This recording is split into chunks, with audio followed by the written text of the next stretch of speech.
आज ऐसा टाइम आ गया है जो पूरे भारत को चिंता में डाल दिया है कि क्या होगा उनके परिवार का, क्या होगा उनके रोजगार का, कैसे एक आम इंसान अपने बच्चों का पेट भरेगा। क्योंकि इस संकट में लड़ाई सिर्फ एक से है और वो है बेरोजगारी। क्यों आज भारत के हर एक घर में कोई बाप, कोई बेटा, कोई पढ़ा लिखा कमाने वाले उम्र में बेरोजगार होकर घर पर बैठा है। और आज हम यह कह सकते हैं भारत का नौजवान बेरोजगार बनकर चलता फिरता एक जिंदा लाश बना है।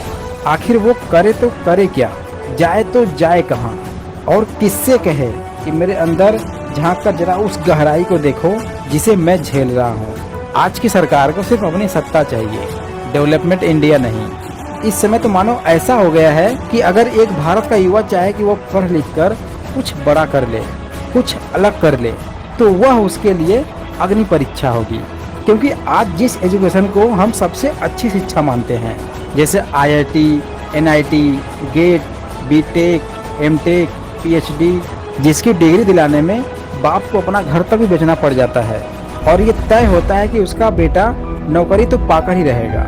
लेकिन उस बाप को यह नहीं पता कि आज की ये सरकार उसके सपनों को उसके सामने ही तोड़ देगी। आज हम नेटवर्क मार्केटिंग कहें या ई-कॉमर्स, लेकिन इस संकट की घड़ी में आज सबके साथ खड़ी है और रोजगार भी दे रही है। क्योंकि आज जो लोगों की सबसे ज्यादा जरूरत है वो है रोजगार। रोजगार है तो परिवार है, रोजगार है तो पूरी दुनिया है, और रोजगार नहीं तो न हम हैं न अपने हैं। अगर आपको यकीन नहीं आ रहा, आप खुद देखिए इन छात्रों को, इनके पास वो कौन सी डिग्री नहीं है जो एक सरकारी नौकरी के लिए लगता है।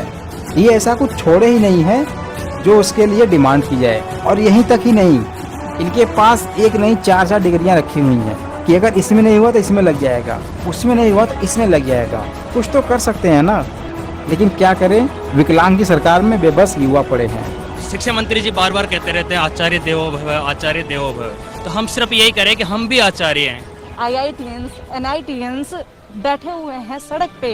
1554 जो फैकल्टीज़ की हायरिंग हुई थी 3 साल पहले, अब अचानक से उनके ऊपर बेरोजगारी का खतरा मंडरा रहा है, जिसके चलते ये सारे IIT पास, ये सारे NIT पास लोग जो हैं वो आज सड़क पे बैठे हुए हैं, अपने अधिकारों की मांग कर रहे हैं और उन वादों की बात कर रहे हैं जो कि सरकार ने किया था कि अचानक से नौकरी दे करके फिर बेरोजगारी के मोड़ पे ला करके इन्हें खड़ा कर दिया गया। देश के टॉप संस्थाओं से निकले हुए ये लोग हैं जो कि आज जंतर मंतर पे सड़क किनारे बैठने को मजबूर हैं। मैं एक चीज़ कंफर्म करना चाहूँगा कि हम धरना नहीं कर रहे हैं, हम आग्रह कर रहे हैं, विनती कर रहे हैं, हम हाथ जोड़ के रिक्वेस्ट कर रहे हैं कि हमें मिलिए, हमारी बातें सुनिए, हमें आश्वासन मत दीजिए, हमें लिखित में दे दीजिए कि हमारा क्या होगा आगे।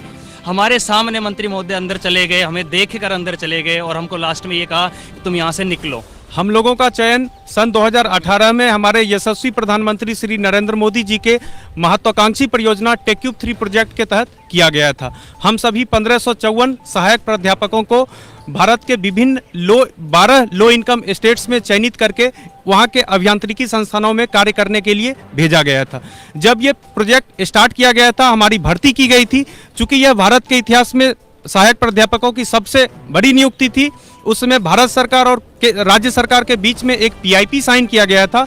उस PIP के पेज नंबर 95 पर यह बात लिखी गई थी कि state governments have to prepare a sustainability plan for this TEQIP faculties, that means all the TEQIP faculties will be retained post project. लेकिन दुख इस बात की है कि ये प्रोजेक्ट 3 साल से अधिक चला और अभी तक किसी भी राज्य सरकार के द्वारा किसी प्रकार का कोई सस्टेनेबिलिटी प्लान तैयार नहीं किया गया है। कि ये जो प्रोजेक्ट था इसमें ये साइन हुआ था कि 3 वर्ष तक सेंट्रल गवर्नमेंट की हेल्प से हम सभी लोगों को फंड किया जाएगा और उसके बाद राज्य सरकारों को एक आत्मनिर्भर मोड में आना है और इस प्रोजेक्ट में जो भी फैकल्टीज़ हैं उनका अप्रेजल करने के बाद, जो कि हमारा कंटिन्यूअस इंटरवल पे अप्रेजल होता है,